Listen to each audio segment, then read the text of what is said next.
जी, अस्सलाम वालेकुम। I hope आप सब खैरियत से होंगे। मैं आपके साथ पीर जुनैद और आज इद्दत केस पे थोड़ी-सी अपडेट करना था आपको।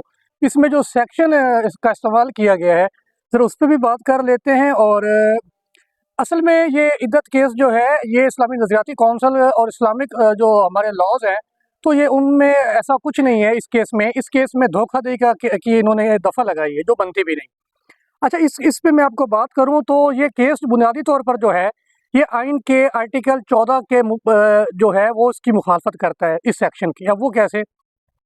एक फ़ैसला सामने आया था लाहौर हाई कोर्ट में, उसमें केस था सदफ़ अज़ीज़ केस। इसमें ये कहा गया था आर्टिकल 14 जो है वो आम शहरी को अपना वक़ार बरकरार रखने का हक देता है और आर्टिकल 9 जीने का हक और प्राइवेसी राज़दारी का हक देता है और आइन का आर्टिकल 25 बराबरी का हक देता है। अब यहाँ पे आर्टिकल 9 और 14 दोनों की वायलेशन हो रही है, क्योंकि यहाँ पे अब मैं क्या बोलूँ, पीरियड्स की डेट डिस्कस हुई कोर्ट में। शर्म आनी चाहिए उन सब ये सब करने वालों को। और मुझे तो समझ नहीं आ रही कि जजेस के ये नुक्ता दिमाग में क्यों नहीं आ रहा कि अगर ये केस एक एक वकूआ ही नहीं हुआ, फॉर एग्जांपल चोरी का आप पर्चा देते, चोरी की दफ़ा लगाते, अगर चोरी हुई होगी तो लगाएंगे ना। और इसमें जो जिस दफ़ा के तहत ये पर्चा काटा गया 496, ये अंग्रेज़ दौर की बनाई हुई है और ये धोखाधड़ी की। ये तो तब होता कि अगर खान साहब दावा करते कि मेरी शादी हो गई और बुशरा बीबी की जानिब से एक वकील आता, वो कहता कि जनाब ये शादी जो थी धोखाधड़ी पे मबनी थी, तो समझ आती थी। अब इस फजूल से केस में 7 साल सज़ा सुना दी गई। अभी आगे देखें, एक और बात बताऊँ मैं आपको। यहाँ पे आसमा जगीर लीगल एंड सेल की एग्जीक्यूटिव डायरेक्टर निदा अली हैं।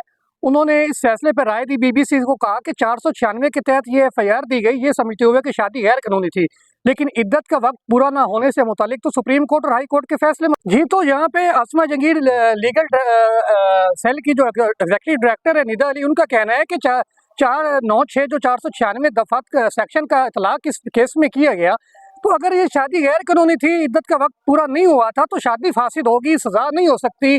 पाकिस्तान की तारीख में, हिस्ट्री में, हमारी कोर्ट हिस्ट्री में ऐसे जो है सैकड़ों केसेस मौजूद है जिनकी मिसाल दी जा सकती है।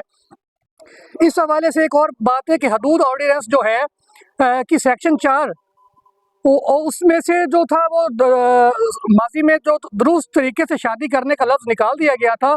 ये गालिबन 2006 में जो तरमीम की गई थी, और उसका मतलब ये था कि अगर कोई शादी फासिद भी होगी तो ये जुर्म तस्वर नहीं किया जाएगा, उस पर पाकिस्तान में सज़ा नहीं होगी। ये पाकिस्तान का आइन पढ़ के आपको सुना रहा हूँ। यहाँ पे मैं आपको बताऊँ, सदर ज़िया-उल हक के दौर में हदूद ऑर्डिनेंस को जब नाफिज किया गया तो 2006 में उसमें तरमीम की गई।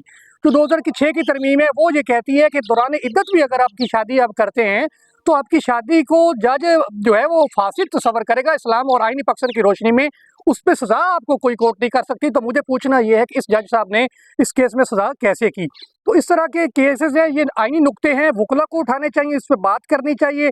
पाकिस्तान की हिस्ट्री का गंदा तरीन बदतरीन ये केस है।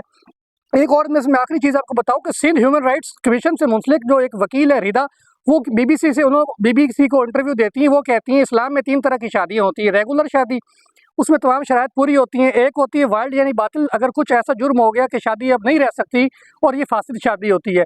अब वो बताती है कि लाहौर हाई कोर्ट के जज जस्टिस अली ज़िया बाजवा की जानिब से दिसंबर 2021 में दिए गए अमीर बख्श केस के फैसले में ये बात वाज़िह लिखी गई कि अगर इद्दत पूरी होने से पहले शादी कर ली जाए तो शादी फासिद होगी, करार पाएगी और गैर कानूनी और बातिल नहीं।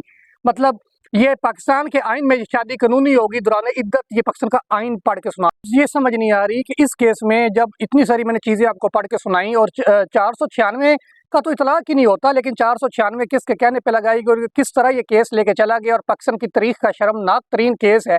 और इस केस से बाकी जो आम औरतें हैं उनको वो इतने महंगे वकील नहीं कर सकेंगी, वो इसको डिक्लासिफाइड नहीं कर पाएंगी। इसको बड़ा मुश्किल होगा उनके लिए लेके चलना, क्योंकि इतने महंगे वकील वो कैसे करेंगी।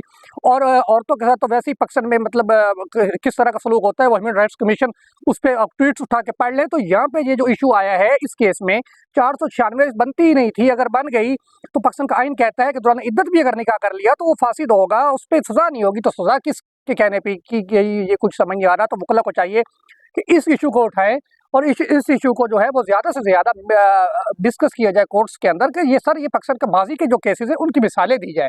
तो इद्दत केस एक भोंडा केस, एक बदनाम ज़माना केस है, इसकी जितनी मजम्मत की जाए ये काम है। वकला को थोड़ा सा एक्टिव होना पड़ेगा, बाकी बहुत सारे वकला जो हैं वो एक्टिव हैं, पब्लिक में भी होते हैं, कोर्ट्स में भी होते हैं, लेकिन थोड़ा सा एक्टिव होना पड़ेगा और ये सारी चीज़ें वहाँ पे कोर्ट के अंदर कोर्ट को समझाना पड़ेगी।